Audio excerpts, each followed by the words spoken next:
Good morning বন্ধুরা, তোমরা সবাই কেমন আছো? আশা করি ভালো আছো, আমিও ভালো আছি। আর আজকে হচ্ছে বৃহস্পতিবার এখন 12টা বেজে গেছে। আজকে অনেকটা লেট হয়ে গেছে, পুজো দিতেও লেট হয়ে গেছে, কারণ আজকে ঘুম থেকে উঠে একটা কাজ করে গেছিলাম আড়তে। আড়তে মাছ আমাদের বাড়ির কাছেই 2-3 মিনিট লাগে আড়তে যেতে। তো ওখান থেকে মাছ আনলে কি হয়, একটু কমে হয়, ওই জন্য জানি কষ্ট হয়, এসে মাছ কাটতে হয়। আর ওখানে তো একদম কমে দেয় না, 2 কিলো 1 কিলো ছাড়া দেয় না। তো যাই হোক, মাছ নিয়ে চলে এসেছে। এবার মাছ, এই আমার তো একটা ঘর, ছোট ঘর, ওই জন্য মাছ ওই নিচে বসে কাটতে হয়। এবার মাছ কাটার পরেও অনেক কাজতে, কারণ ঘর সার্ফ দিয়ে মুছতে হয়, তারপরে গ্যাসের পর পরিষ্কার করতে হয়, বেসিনে মাছ ধুই, তো এবার আশগন্ধ করে সব। তো এবার আর বৃহস্পতিবার এমনি গ্যাস ফ্যাস ভালো করে মুছি। তো সব কাজটা কমপ্লিট হয়ে গেছে, আমি চা করে নিয়েছি। চা আমার একটু খেতেই হবে, কারণ না খেলে আবার মাথা যন্ত্রণা শুরু হয়ে যাবে। চা করে নিয়েছি, আর এমনি ভাতও চাপিয়ে দিয়েছি। মাছ বার করে আছে ওখানে, তা এবার চা খেয়ে রান্না চাপিয়ে দেবো, এখনই হয়ে যাবে। তো চলো দেখতে থাকো, দিনটা শুরু করলাম, আশা করি তোমাদের ভালো লাগবে। একদমই কথা বলছি। তো চলো, পুজো হয়ে গেছে আমার, আর আজকে হচ্ছে বৃহস্পতিবার। এই যে বুপুকে স্নান করিয়ে দিয়েছি, জামা পাল্টে দিয়েছি, গণেশকে স্নান করিয়ে দিয়েছি, এই যে লক্ষ্মীর ঘট পেতে নিয়েছি। তো চলো, দেখো এই যে ফুল দিয়ে সিংহাসন, এ পুজো দেওয়ার পরে বেশ ভালো লাগে, ফুল না হলে কেমন একটা লাগে, কিন্তু প্রতিদিন আনা হয় না। তো চলো, এই দেখো, আর এই যে প্রদীপ জ্বলছে, আর আমার সেই বিখ্যাত আলপনা। তো চলো, দেখো বন্ধুরা, আমি সকালে বাজারে গেছিলাম, খুব সকালে। এই যে এখানে লটি কিনেছি, আর এই যে শ্যাপলা কিনেছি, আর এই যে ডুমুর। ডুমুর কোনোদিন ওইভাবে কেনা হয় না, তো আজকে পেলাম বলে নিলাম। আর এই যে মাছ, সকাল সকাল যাওয়ার কারণ আড়তে যাবো বলে, কাছেই আড়ত আমাদের, ও 2 মিনিট হাঁটলেই আড়ত, 2-3 মিনিট। এই যে একটা রুই মাছ নিয়েছি, আর লোটে মাছ নিয়েছি। রুই মাছের ওই বাজার থেকে আঁশটা ছাড়িয়ে এনেছি। আর এই যে লোটে মাছ, আড়তে আনলে একটু বেশি করে আনলে তো কমে পাই, ওই জন্য এনে ফ্রিজে রেখে দিই। তো চলো এবার মাছগুলো কেটে নিই। এই কি একটা কষ্ট বিষয় কাটাটার। তো চলো। তো দেখো বন্ধুরা, চিংড়ি মাছের নুন হলুদ মাখিয়ে নিয়েছি, আর এই যে মশলা হয়ে গেছে। নারকেলের দুধটা এখনো বার করিনি, ওটা বার করব। চিংড়ি মাছের করব মালাইকারি, ছোট চিংড়ি।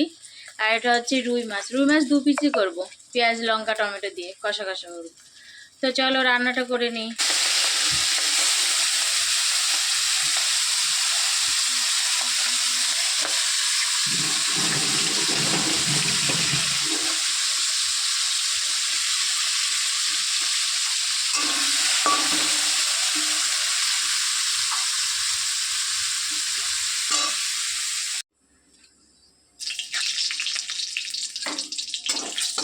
এই যে শুকনো লঙ্কাটা হয়ে গেছে, এবার আমি মশলাটা দিয়ে দেবো।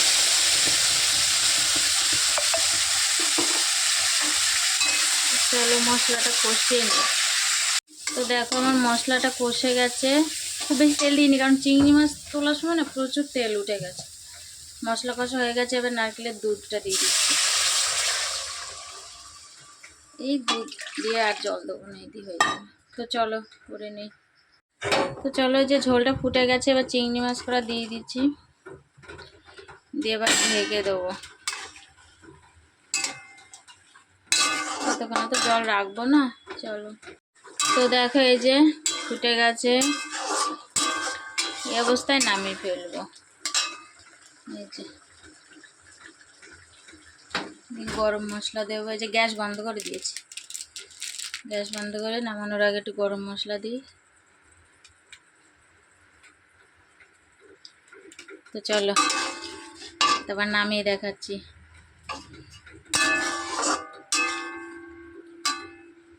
ধরো আমার রান্না হয়ে গেছে, এটা হচ্ছে রুই মাছ, যা আজকে আনলাম জ্যান্ত, ওই জন্য 2 পিস করেছি, আমরা দুপুরে খাবো পেঁয়াজ টেয়াজ দিয়ে। আর এই যে যেটা আজকে মেন, চিংড়ি মাছের মালাইকারি।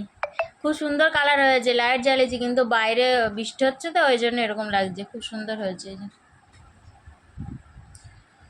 আর এই যে হাঁড়িতে ভাত, এখন আমরা খেয়ে নিয়ে যে থালা, আর ওগুলো শাপলাগুলো পরে রাখবো ফ্রিজে।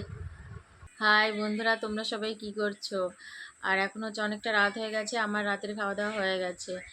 আর এই কুর্তি পরে আছে, একটু বাজারে গেছিলাম, বাজারে গেছিলাম, কয়েকটা জিনিস ছিল না, ওইগুলো আনতে গেছিলাম, তো আর খোলা হয়নি। যাই হোক, রাত্রে খাওয়া দাওয়া হয়ে গেছে, গোপালকে ঘুম পাড়ানো হয়ে গেছে। তো চলো আজকে এই পর্যন্তই, আবার দেখা হবে তোমাদের সাথে আগামী দিন নতুন একটা ভিডিওর সাথে। তো তোমরা ভালো থাকবে, সাবধানে থাকবে, সুস্থ থাকবে। আর আমার চোখে আজকে ঘুম ঘুম পাচ্ছে। তো চলো, টাটা, গুড নাইট।